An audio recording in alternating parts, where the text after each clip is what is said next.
Avec Laurent Paganelli qui va remettre le trophée de meilleur joueur du match à Mario Balotelli en direct. No habla espagnol, no parla italiano, no speak English.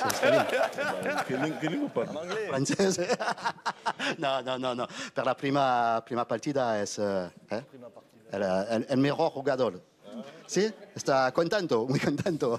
It's for you. You touch the coupe. Alors, comment tu la vis cette évolution, toi, enfin récente, on va dire la dernière décennie, l'époque des champs, finale Champions League.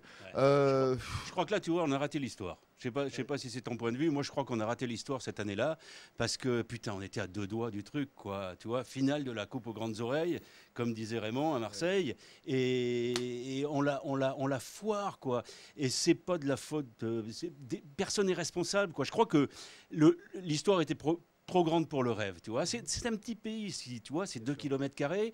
On s'est retrouvé dans ce barnum et on la tenait, la coupe, quoi. Et voilà, ben, souvent, tu sais, l'histoire d'amour, ça se joue dans l'escalier. Et Jacques Vendroux, j'allais presque dire, vous avez traversé la vie comme un footeux, comme un gamin. Comme un enfant. C'est-à-dire que depuis que j'ai la chance de faire ce métier, c'est-à-dire depuis l'âge de 18 ans, ça va bientôt faire 52 ans, plus de 52 ans, j'ai eu la chance de réaliser mon rêve. C'est-à-dire que j'avais 2 rêves. Le premier rêve, c'était de devenir Gordon Banks. Ouais. Pour vos téléspectateurs, Gordon Banks était l'un des meilleurs gardiens de but du monde dans les années 60. Je pense que l'Afrique a fait énormément pour le football.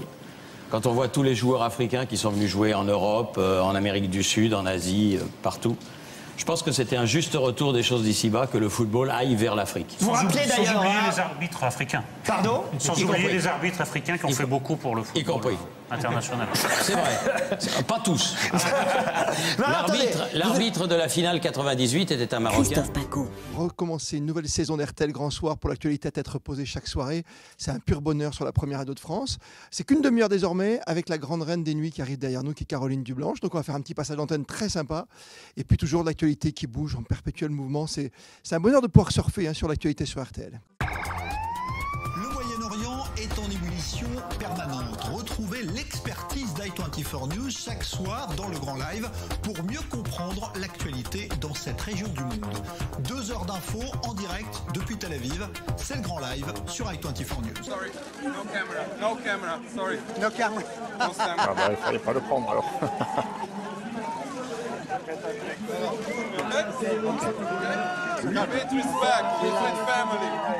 Voilà, avec Christopher Froome qui disait très récemment, en fait, je veux être un modèle pour mon fils. Voilà l'histoire. Voilà l'histoire. Bon, on va se remettre un petit peu en place parce que ça a été chaud. C'est récurrent hein, au TFC, toujours le fait d'affronter, d'arriver au haut niveau et puis d'affronter ce haut niveau. De se stabiliser au haut niveau, c'est là où parfois le bas blesse un petit peu. Et pourtant, on sent vraiment que cette année, on en a eu la démonstration récemment contre Lyon, on sent vraiment que cette année, le TFC est armé pour empoisonner les tout meilleurs. Mais alors c'est ça qui est un peu compliqué. Et aujourd'hui, qu'on a on va dire un rapport un peu plus direct du producteur au consommateur avec les réseaux sociaux, on arrive à prendre exactement cette température-là. Mais effectivement, quand on est plutôt dithyrambique avec une équipe, on est accusé par les supporters des autres équipes d'être supporters de l'équipe sur laquelle on est dithyrambique, et qu'on est trop critique, on est vraiment accusé par les supporters de l'équipe avec lesquels on est critique de ne pas aimer ce club-là. Moi, je trouve que c'est pas un effet dont je me méfie, c'est pas un effet que je crains et c'est pas un effet que je constate.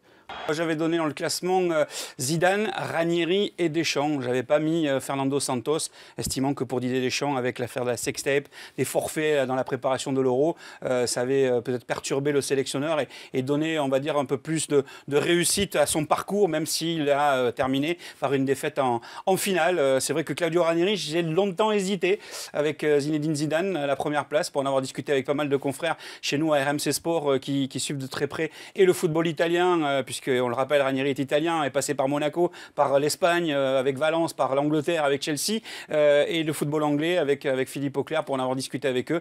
Est-ce que vous allez supporter l'équipe de France ou la Roja, l'équipe d'Espagne, vous qui avez la double nationalité? J'ai une bonne réponse à cela. Ah, vous avez les éléments de langage. Non une, non deux, mais 3 sélections. Comme je suis né au Maroc, j'ai aussi un petit faible pour le drapeau rouge et à l'étoile verte. Et je sais que j'ai bon nombre de copains également et d'aficionados sur la terre marocaine. Donc, allez, je vais dire ni une, ni deux, mais trois. Si je devais citer quelqu'un, je citerais peut-être Didier Deschamps en 2018, lors d'une finale de Coupe du Monde, tout le monde s'en souvient, où dans les vestiaires, il s'adresse à ses joueurs en disant que quoi qu'il arrive dans le futur, après ce titre de champion du monde, plus personne ne sera pareil. Les silences en radio, ils ont toujours un sens. Et je suis à la fois très touché et très embêté que vous les diffusiez, ces larmes, parce qu'il y avait beaucoup de pudeur dans cette interview. Les larmes ont été reprises et commentées. Moi, j'ai vécu un moment très particulier avec lui. C'est-à-dire qu'on est arrivé au Real, il était super content de nous voir. On lui a diffusé un film de 15 minutes sur sa vie. Et moi, j'ai vécu plein de trucs avec Zizou. J'ai vécu sa carrière sportive et également une ascension au Mont Blanc. Enfin bref, j'avais plein de moments très forts avec Zizou. Alors, pour ne rien vous cacher, mais j'aimerais bien que ça ne soit pas coupé et déformé derrière. Je me suis mis au fond de la salle, il s'est installé devant et il a vu sa vie défiler.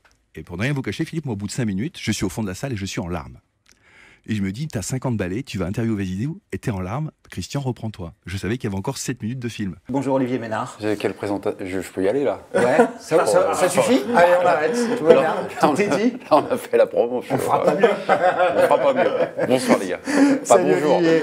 Mémé, comme on vous appelle, Olivier Ménard, vous animez, je le rappelle, l'équipe du soir chaque jour à 19h45, puis 22h30 sur l'équipe, une émission extrêmement plaisante qu'on adore ici, personnellement je vous le dis, dans laquelle vous recevez des experts qui débattent de l'actualité sportive en toute décontraction, comme on le voit sur les images. Vous n'avez toujours aucun scrupule à rentrer tous les soirs chez vous après minuit, après avoir parlé de foot pendant 2 heures avec des potes.